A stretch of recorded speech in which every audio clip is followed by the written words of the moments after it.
Queridos, graça e paz, louvamos a Deus por estarmos juntos nesse momento à luz da Bíblia. Recebo o meu abraço, o abraço da irmã Lourdes, a todos os irmãos da IBAMP, toda a liderança, corpo diaconal, cada servo do Senhor, e também o nosso abraço a todos os pastores, obreiros, missionários, evangelistas, diáconos, presbíteros, líderes de todas as denominações. E o nosso abraço também aos nossos irmãos que ainda não são evangélicos. Que Deus os abençoe no nome do Senhor.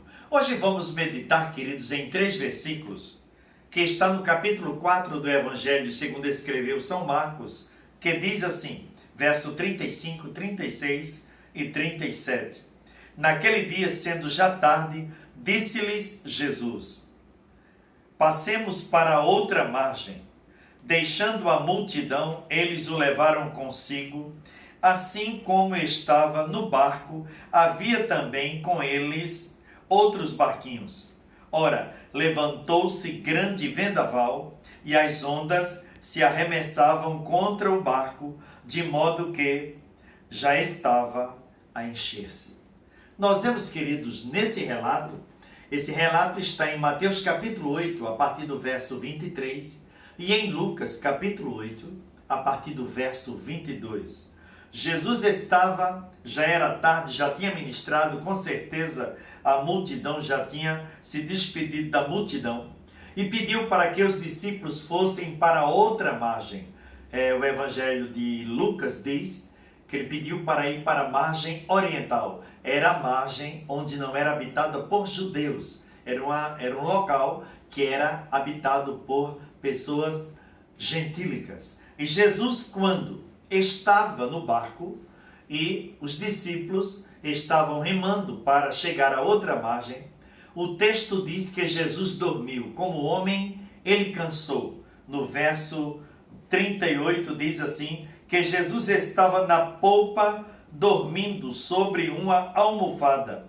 E os discípulos, nesse momento, o despertaram dizendo: Mestre, não te importas que vamos perecer? Nós vamos morrer. Houve uma tempestade tremenda, o vento muito forte, as ondas ficaram altas. Jesus estava dormindo na polpa do barco e o barco começou a encher d'água. E tudo indica que o barquinho, com pouca estrutura, os barcos daquela época, se continuasse, ele iria afundar. Mas eles se lembraram que Jesus estava na polpa do barco, mesmo dormindo, mas Jesus estava no barco.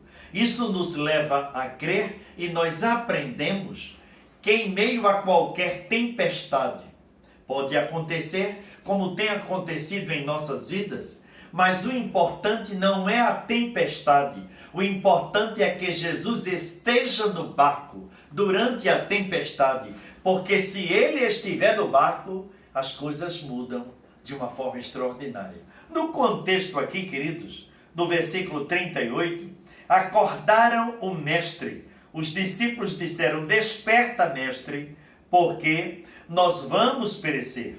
No versículo 39, diz assim: ele despertando, repreendeu o vento e disse ao mar: aquieta-te. O importante é que Jesus estava no barco. É importante frisar que eram homens adaptados ao mar. Eram homens que tinham o mar como, conheciam o mar a fundo. Mas o importante aqui é que apesar da tempestade, apesar da água estar entrando no barco e quase indo a pique, apesar do vento estar muito forte, das ondas estarem altas, Jesus estava no barco.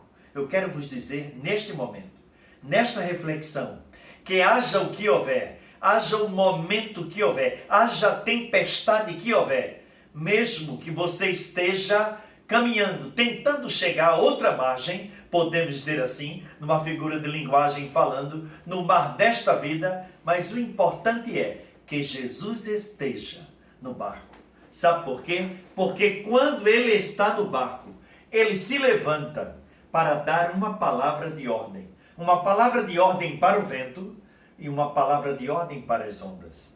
Aqui nós vemos que Jesus se levantou e repreendeu o vento e disse ao mar: aquieta-te. Então o vento se aquietou e houve grande bonança. Quando ele dá uma palavra de ordem, é para as coisas acontecerem. Eu nunca digo, quando Jesus está, alguma coisa acontece. Não, coisas acontecem. Inúmeras coisas acontecem. Porque Ele é quem pode fazer. Ele é quem tem autoridade para fazer. Ele é quem tem autoridade de se levantar e repreender o vento, repreender as ondas do mar fortíssimas. Porque Ele é poderoso.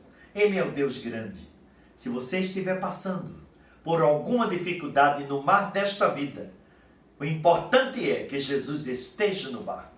Tenhamos cuidado, queridos, para que sempre o Senhor esteja no nosso barco. Porque mesmo que haja vendaval, mesmo que as ondas se avolumem, mesmo que o vento esteja forte, o texto diz que o vento era tão forte que se arremessava contra o barco e a água estava enchendo o barco, mas Jesus estava na popa do barco. E quando ele se levantou, foi para dar uma palavra de ordem para o vento e para as ondas. O texto aqui, queridos, no verso 40, diz assim: ele disse aos discípulos: por que sois de pequena fé? Por que sois tão tímidos? Ainda não tendes fé? Versículo 41. Eles sentiram grande temor e perguntaram uns aos outros: quem é este que até o vento e o mar lhe obedece? Este é o Senhor Jesus. Este é o Yeshua. Este é o Jeová Jireh. Este é o Jeová Nissi. Este é o Jeová Sabaú. Este é o Jeová Rafá. Este é o Jeová que tem estado conosco nesses dias tumultuados em todo o mundo, não somente aqui no Brasil, mas Ele está na ponta do barco, na polpa do barco, melhor dizendo. Ele está, e Ele vai se levantar e vai dar uma palavra de ordem para as ondas e vai dar uma palavra de ordem para o vento. E os discípulos, e como os discípulos chegaram na outra margem, eu e você, nós vamos chegar do outro lado. Você crê nisso? Então levante a cabeça. Não fique desesperado. Não vou poder chegar. Não tenho condições mais. As ondas estão fortes. O vento está muito forte. Mas o Senhor está dizendo para mim e para você que Ele vai dar uma palavra de ordem para o vento. E vai repreender as ondas. E vai voltar à quietude. Porque Ele tem poder para fazer. Ele é o Todo-Poderoso. E se Ele tem poder para fazer, Ele vai fazer. Porque Ele é o grande. Ele é o poderoso. Aí os discípulos ficaram temerosos e disseram: quem é este que até o vento e o mar lhe obedecem? Ele é o Senhor Jesus Cristo, o Deus que tem estado conosco nesses dias tão tumultuados. Receba esta palavra nesta noite, no nome de Jesus, neste momento, no nome do Senhor. Vamos orar, vamos agradecer a Deus. Onde você estiver, se puder orar comigo, vamos subir ao trono da graça, no nome de Jesus. Pai querido, no teu nome, Senhor, nós te louvamos e te bendizemos, ó Pai, porque estamos falando contigo agora. Pai querido, os discípulos ficaram perplexos, ó Pai, com a autoridade, Senhor, quando tu te levantaste, que deste uma palavra de ordem ao vento e mandasse que as ondas se aquietassem.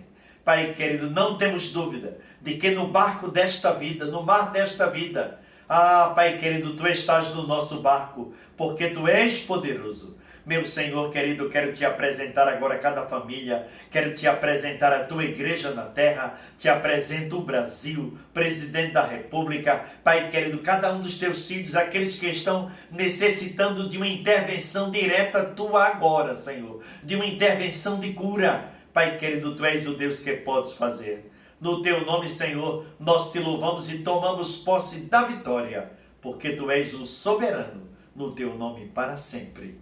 Amém.